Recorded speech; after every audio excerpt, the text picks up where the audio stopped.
আমার মনে আছে আমি 2023 সালে দুর্গাপুর থেকে যখন বাঁকুড়া শহরের দিকে যাচ্ছিলাম, আমি এই সালতোরায় এখানে খাদান কর্মী, পাথরের খাদানে যারা কাজ করেন সেই কর্মী ভাইদের সাথে কথা বলেছিলাম। তারা তাদের সমস্যার কথা বলেছিল, আমি শুনেছি।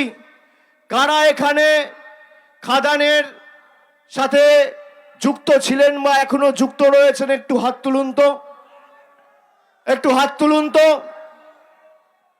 কারা যুক্ত ছিলেন বা যুক্ত আছেন? বসে তুলুন, দাঁড়াতে হবে না, বসে তুলুন।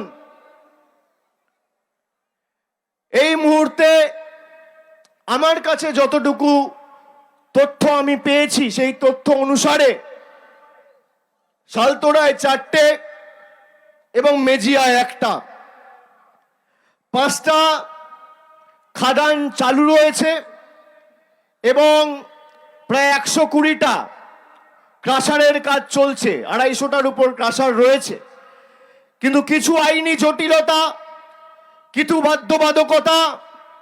একটা খাদান করতে গেলে মিনিমাম 1 হেক্টর জমির প্রয়োজন হয়।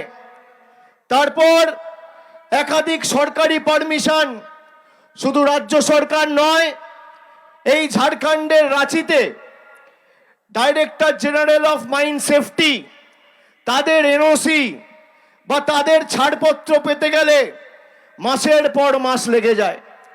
এমনকি কোনো খাদান মালিককে বৈধভাবে আইনি প্রক্রিয়া মেনে যদি খাদান চালুও করতে হয়, তাহলে এককালীন তাকে সরকারি যে ফিজ রয়েছে প্রায় 30-32 লক্ষ টাকা ফিজ জমা দিতে হয় এবং 24 মাস থেকে 30 মাস, 2 থেকে 2.5 বছর এই প্রক্রিয়া সম্পূর্ণ করতে লাগে।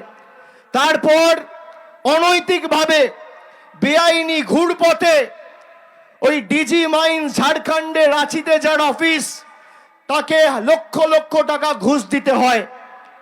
এই বাঁকুড়ায় সালতোরার বিধায়ক বিজেপির, 24 অব্দি বিধায়ক ছিল বিজেপির। আমি জিজ্ঞেস করি বিজেপির বিধায়ক সাংসদদের লজ্জা লাগে না?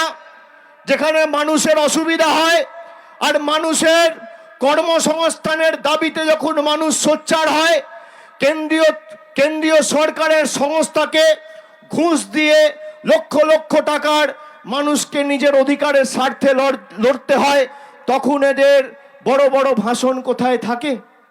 আমি আপনাদের বলি, এখানে সরকারের প্রায় 133 হেক্টর জায়গা রয়েছে। আমি বিগত 2 মাস ধরে এই যে জটিলতা, এই জটিলতার উপর কাজ করেছি।